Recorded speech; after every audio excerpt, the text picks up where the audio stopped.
Nari sat in the back corner of the xenobiology classroom, just like she did every day. Her small desk was tucked away where most students would not notice her. She liked it that way.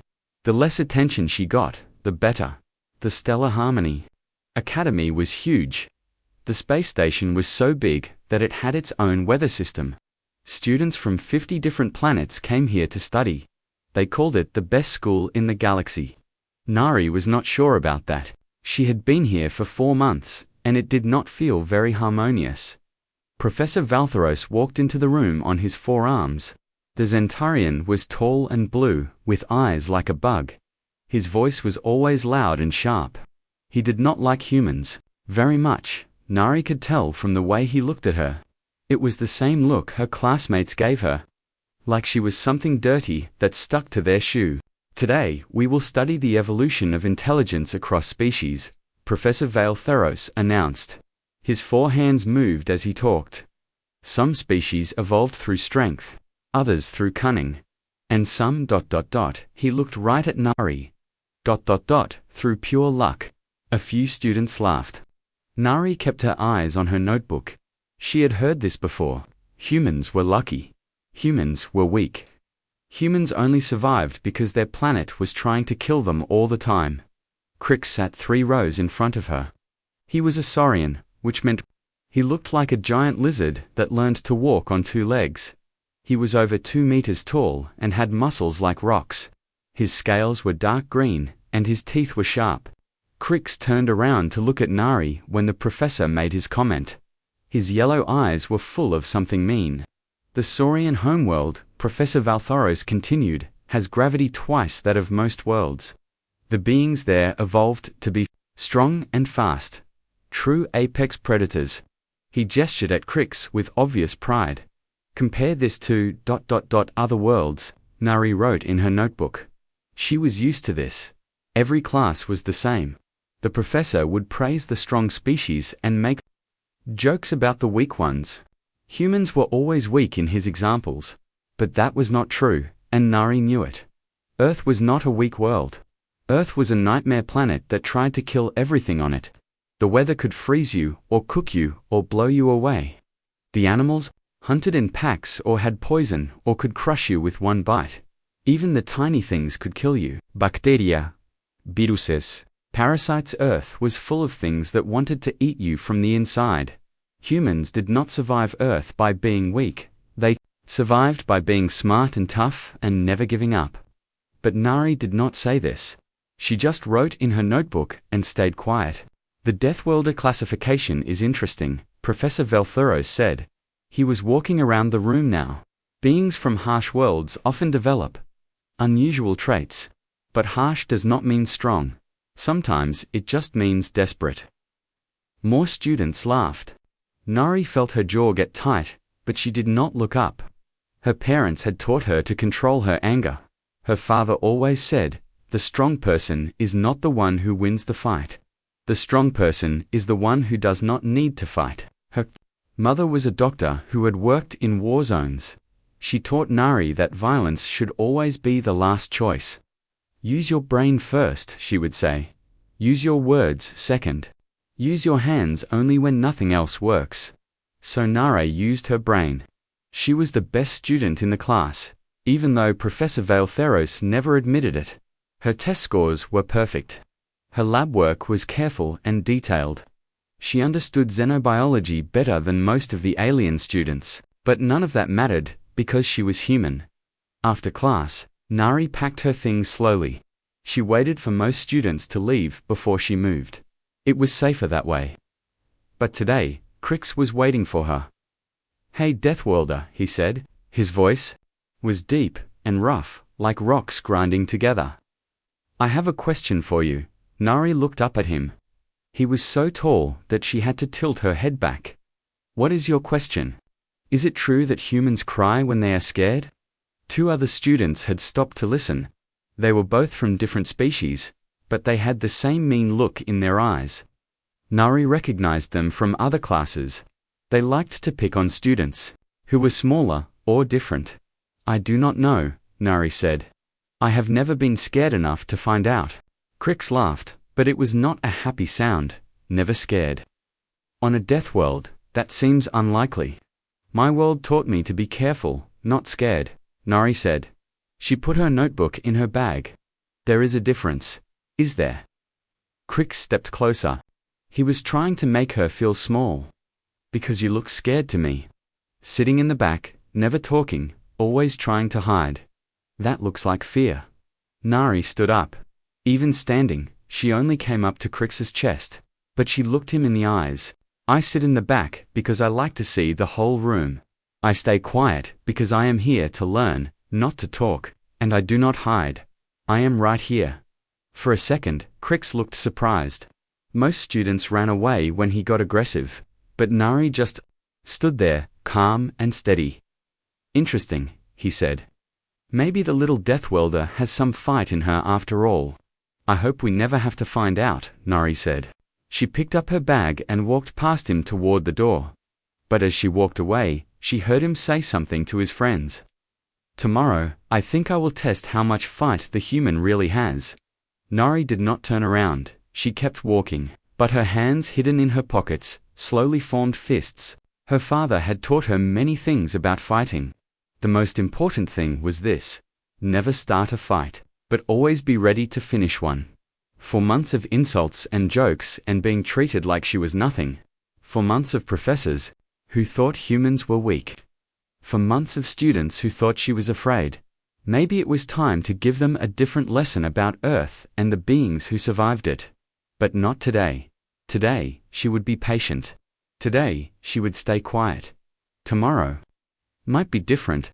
The next day started like any other day. Nari ate breakfast alone in the cafeteria while alien students laughed and talked at tables around her. She did not mind eating alone. It gave her time to think and to watch. Her father had taught her that watching was important. A smart fighter knows the battlefield before the fight starts, he would say. Master Li Haiyin had been teaching martial arts for 20 years. He taught Nari that fighting was not about being angry or mean. Fighting was about understanding. Nari understood that something was going to happen today. She could feel it in the way other students looked at her. Word had spread about her conversation with Crix yesterday. Some students seemed excited, like they were waiting for a show. The morning classes were normal. Professor Vaeltheros made his usual comments about weak species and strong species. Crix made sure to look at Nari every time the professor said something insulting. But nothing happened. Then came the afternoon lab. The xenobiology lab was Nara's favorite class, even though Professor Vaeltheros taught it. She loved looking at samples from different worlds. Today they were studying plant life from high-gravity planets. The work was careful and detailed. Each student had to examine their samples and write a report. Nari set up her workstation with care. She arranged her tools in neat rows. She prepared her slides with steady hands. Her samples were from a planet called Karasnine, where the gravity was 3 times Earth normal. The plants there grew thick and strong to survive the crushing weight. She had been working for 2 hours when it happened. Crix walked past her table. His arm accidentally knocked into her microscope. The expensive machine fell to the floor with a loud crash. Glass broke, metal bent. 2 hours of careful work was destroyed in 1 second. The lab went quiet. Everyone stopped working to look. Professor Vaeltheros looked up from his desk, but said nothing. He just watched Crix, said. His voice was not sorry at all. How clumsy of me. I did not see the little Deathworlder there. Nari looked at the broken microscope. Then she looked at her ruined samples. Then she looked at Crix. Her face showed nothing. No anger, no sadness, nothing. Accidents happen, she said quietly. She got down on her knees and started picking up the pieces. Yes, they do, Crix said. Especially around clumsy death. Maybe you should be more careful where you put your things. Nari did not answer. She just kept cleaning up the mess. Her hands moved steadily, picking up glass and metal pieces. She did not cut herself, even though some pieces were very sharp. Her mother had taught her to be careful with broken things. Dr. Park Somi had been a military medic before Nari was born. She had worked in dangerous places where one mistake could kill someone. She taught Nari that staying calm was more important than being fast. Panic kills more people than bullets, she would say. So Nari did not panic. She cleaned up the mess while 20 alien students watched her. Some of them were recording with their devices. They wanted to see the human break down and cry. No, Crix said. On my world, we have a saying. The weak serve the strong. Maybe Deathworlders are only good for cleaning up messes. A few students laughed. Professor Valtheros still said nothing. He was letting it happen. Nari finished cleaning up the broken microscope. She stood up and walked to the supply closet to get a new one. Her movements were calm and controlled. She set up her new workstation exactly like the first one. But inside her head, things were different. She was remembering her childhood on Earth. Her father teaching her to punch through wooden boards. Her mother showing her how to stay calm when everything was chaos. The long hours of training in their family dojo, her parents had not taught her to fight because they wanted her to hurt people. They taught her to fight because Earth was dangerous. Wild animals, natural disasters, bad humans who wanted to hurt others. Earth children learned to protect themselves or they did not grow up. But her parents had also taught her control. Strength without control is just violence, her father would say. Control without strength is just fear. You need both. Nari had both. She had trained for 15 years. She knew how to break bones and stop hearts and make people go to sleep with just her hands. But she also knew when not to use those skills. She started her work over again. New samples, new slides, new notes. She did not look at Crix or the other students, she just worked, but Crix was not done. I heard something interesting about humans, he said loudly. I heard they are so weak that they need tools for everything.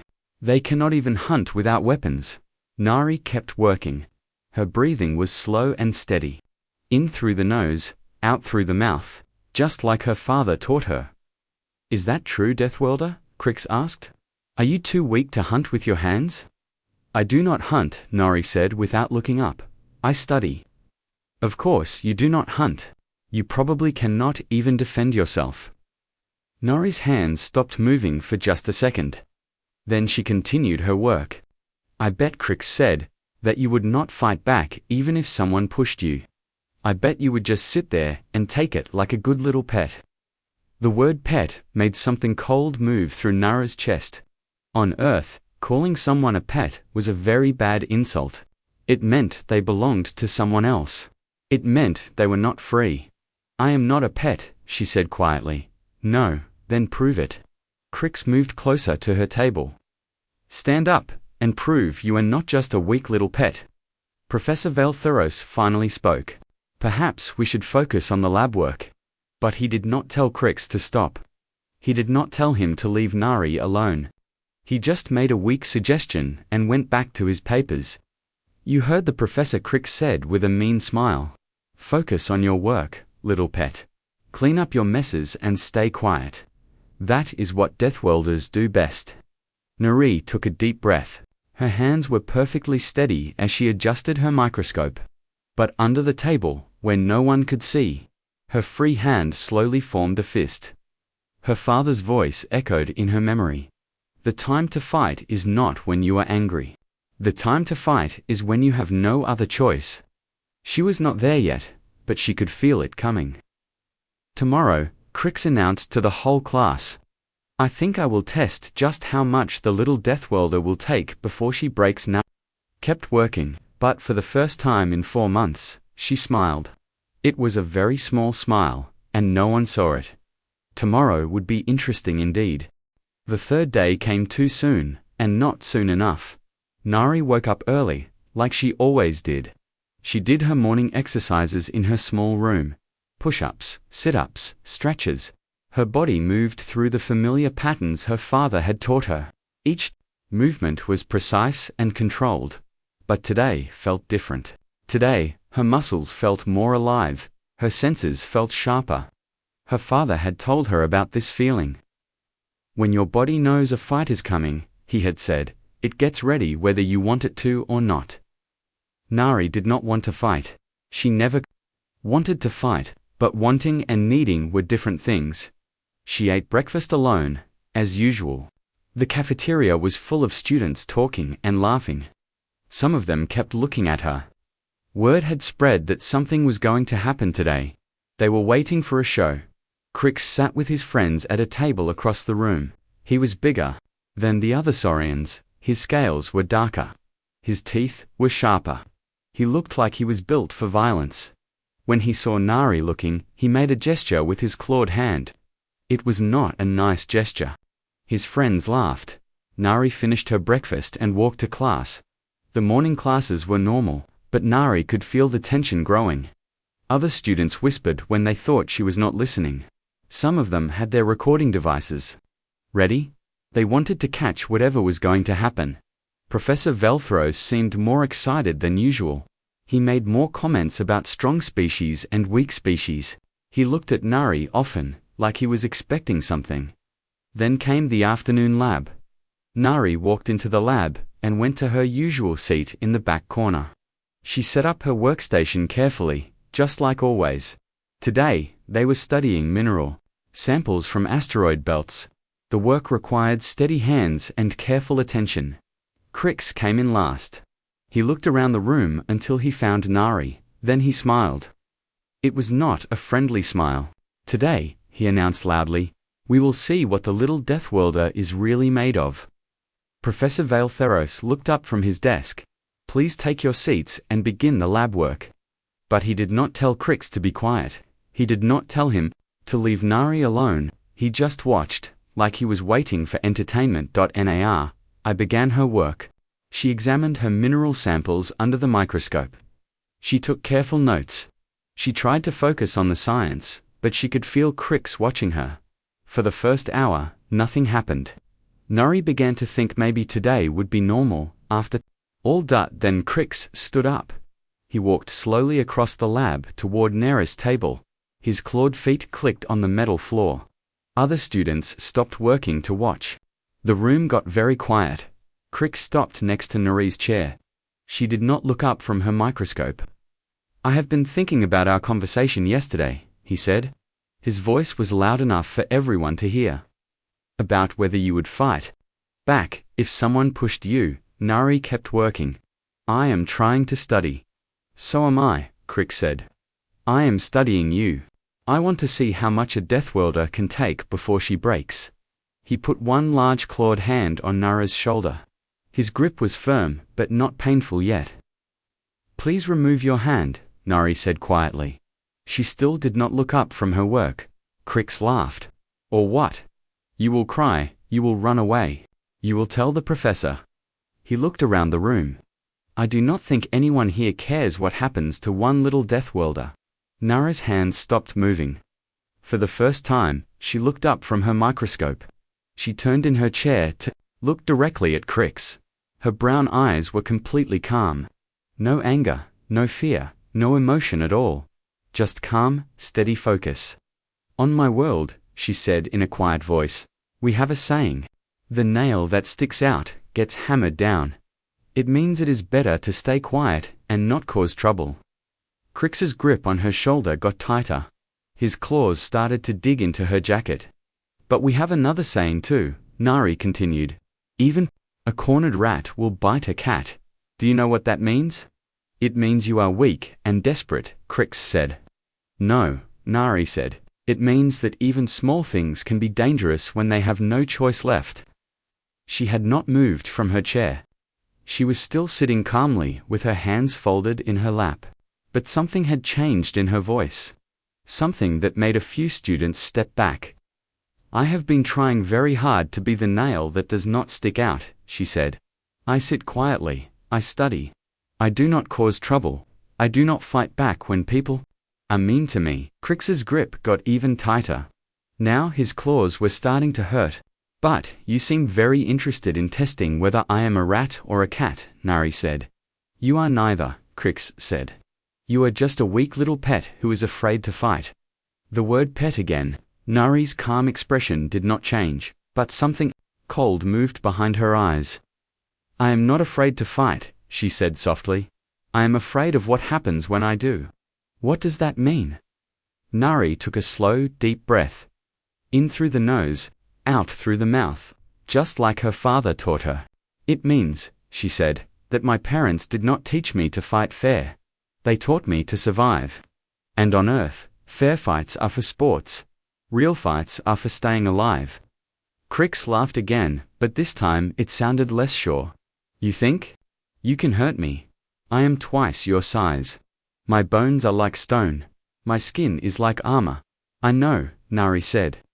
I have been studying Saurian anatomy for 4 months. I know exactly how your bones connect. I know where your nerves run. I know which joints bend and which ones break. The room got very quiet. Even the professor had stopped pretending to grade papers. I know, Nari continued, that Saurian bones are hollow to help you move in low oxygen. I know that your shoulder joint has a weak point where 3 bones meet. I know that your spine has gaps between the 4th and 5th vertebrae. Crix's grip tightened even more. Now his claws were cutting through her jacket into her skin. You were trying to scare me with words, he said, but his voice was not as confident as before. No, Nari said. I am trying to warn you, because in about 3 seconds, you are going to learn the difference between a Deathworlder who chooses to be peaceful and a Deathworlder who chooses to fight. She looked around the room at all the students who were watching. Many of them had their recording devices out. You wanted to see what I am made of, she said. You wanted to test me. You wanted to push me until I break. She turned back to look directly into Crix's yellow eyes. Congratulations, she said. You found my breaking point. And then Nari moved. What happened next took less than 2 seconds. Most of the students watching did not see it clearly, even though they were recording. Their alien eyes were not fast enough to follow human movement when a human decided to be fast. Nari moved from her sitting position like a spring that had been wound too tight. Her left hand shot up and grabbed Crix's wrist where it held her shoulder. At the same time, her right elbow drove backward into his forearm, right at the joint where 3 bones met. The sound was like a stick breaking. Crix's grip on her shoulder broke instantly. His claws pulled away from her jacket. But Nari was not done. Still sitting in her chair, she twisted her whole body to the right. Her right hand formed a perfect fist and drove upward into Crix's solar plexus, the spot where all his breathing muscles connected. Crix's breath left his body in a loud whoosh. His yellow eyes went wide with shock and pain. But Nari was still not done.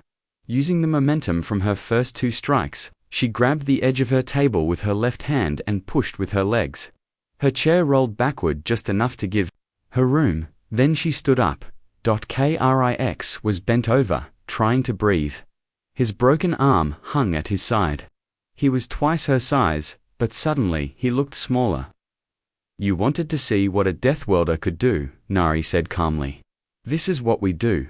When we have no choice left, she put both hands on Crix's shoulders. He tried to straighten up, tried to use his size advantage, but he could not breathe properly, and his good arm was trying to protect his broken one. Nari pulled down on his shoulders while driving her knee upward, not into his stomach, that would have been cruel. Into his thigh, right where the big muscle connected to the bone. Crix's leg gave out. He started to fall forward. That was when Nari did the thing that sent him flying. As Crix fell toward her, she stepped to the side and grabbed his head with both hands. One hand on his jaw, one on the back of his skull. Then she twisted not hard enough to break his neck. Nari was not trying to kill him, but hard enough to make his whole body follow his head in a direction he did not expect. Crix's feet left the ground. The physics were simple, but the result was spectacular. Crix weighed almost 3 times what Nari weighed. He was over 2 meters tall. But physics did not care about size. Physics cared about leverage and momentum, and the fact that Saurian bones were hollow. Crix flew across the lab like he had been shot from a cannon. He hit the reinforced wall 4 meters away with a sound like thunder. The wall cracked. Several of his vertebrae cracked too. The entire lab was silent except for the sound of Crix sliding down the wall to the floor. He landed in a heap and made small whimpering noises. Nari straightened her jacket and sat back down in her chair. She pulled her microscope closer, and looked into it like nothing had happened. "Interesting," she said quietly. "The mineral samples from the Kepler belt show signs of crystalline structure that suggests they formed under pressure." The silence in the lab was complete. 20 alien students stared at her. Professor Valthoros stared at her. Even from his place on the floor, stared at her. Finally, Professor Valthoros found his voice. "What, ... how did you... How did a primitive Deathworlder do that?" Nari looked up from her microscope. Her expression was as calm as if someone had asked her about the weather. "You keep using that word primitive, like it means something bad," she said. "My planet has gravity that is 1.3 times galactic standard. Our atmosphere is 21% oxygen, which means everything burns hotter and faster. We have weather systems that create winds over 200 kilometers per hour." She gestured toward Crix, who was still trying to figure out what had happened to him. "We have predators that hunt in packs. Predators that use tools. Predators that plan ahead and set traps. We have diseases that can kill you in hours. We have plants that are poisonous to touch. We have insects that inject venom and parasites that eat you from inside." Professor Valthoros opened his mouth to speak, but Nari was not finished. "Every single day on Earth is survival training," she continued. "We do not live on our world because it is easy. We live on it because we are very, very good at not dying." She looked around the room at all the students who had been watching and recording. "You called me a Deathworlder like it was an insult, like it meant I was weak, but you were wrong about what that word means." A few students stepped closer to hear better. They had stopped recording and started listening. "A Deathworlder is not someone who lives on a dangerous planet and gets lucky," Nari said. "A Deathworlder is someone who lives on a dangerous planet and gets smart, fast, strong, careful. We learn to see everything as a potential threat. We learn to use everything as a potential weapon. We learn to survive when survival should be impossible." She stood up and looked down at Crix. He was conscious but not moving much. His breathing was shallow and painful.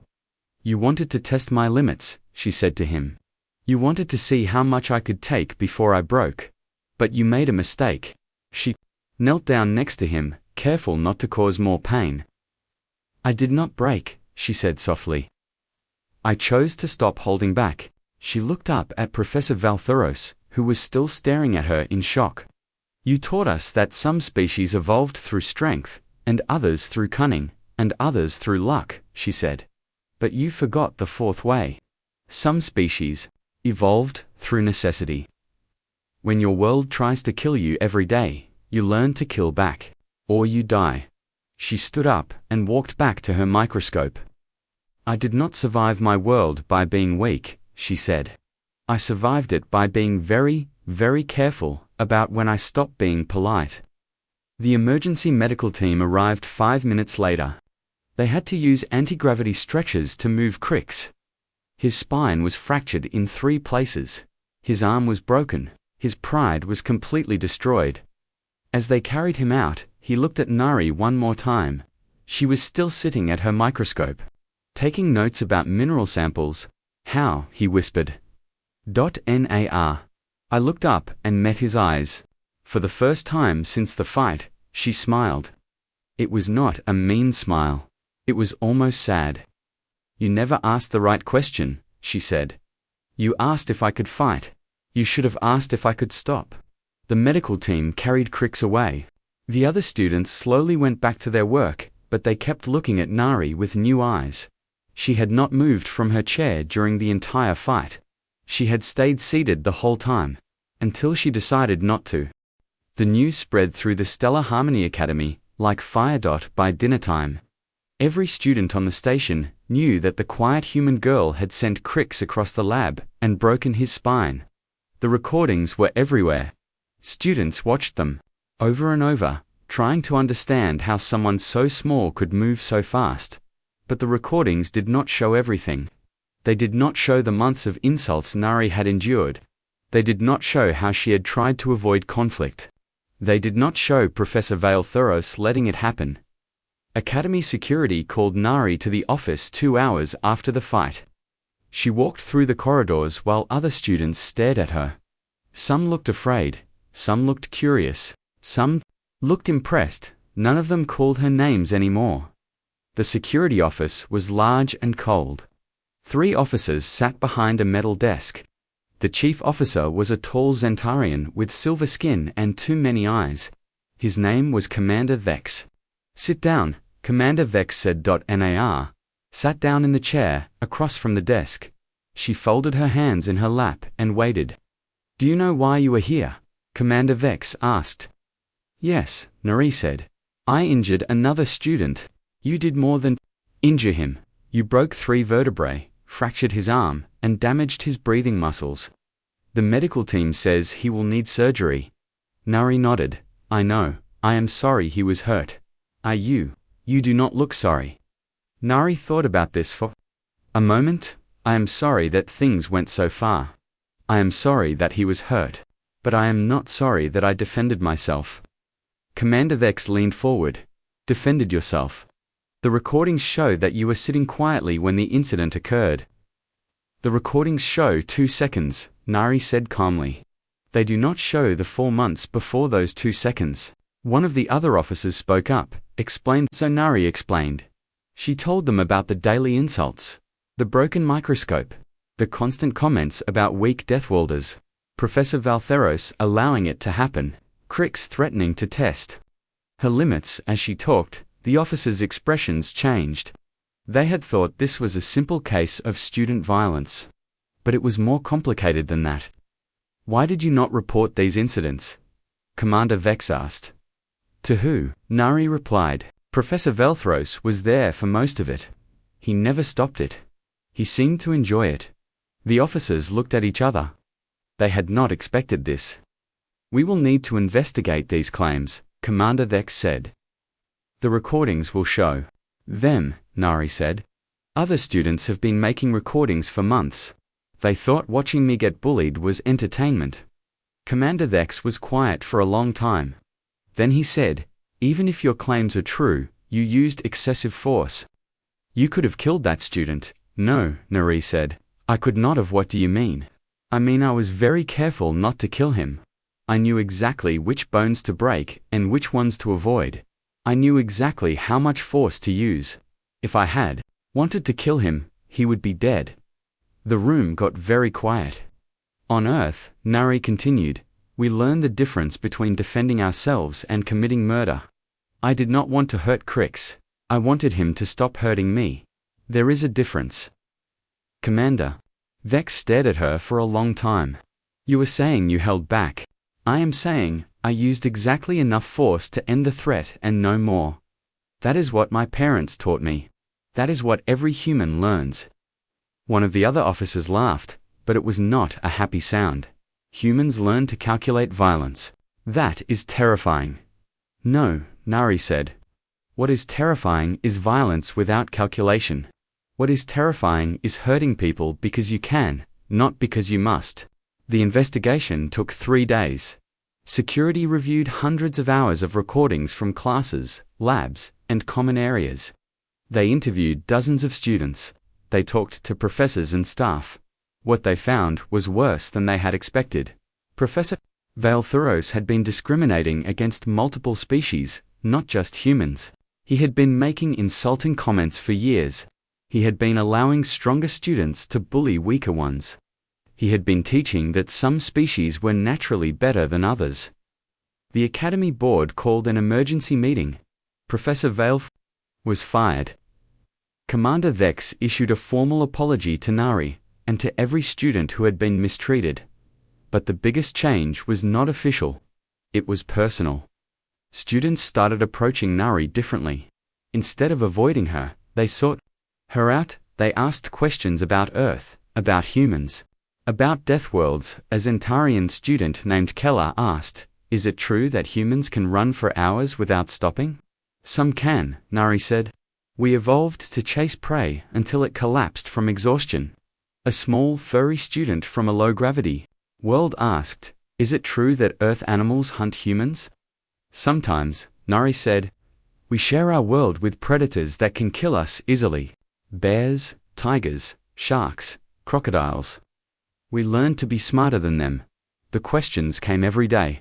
Students wanted to understand how humans had survived on such a dangerous world.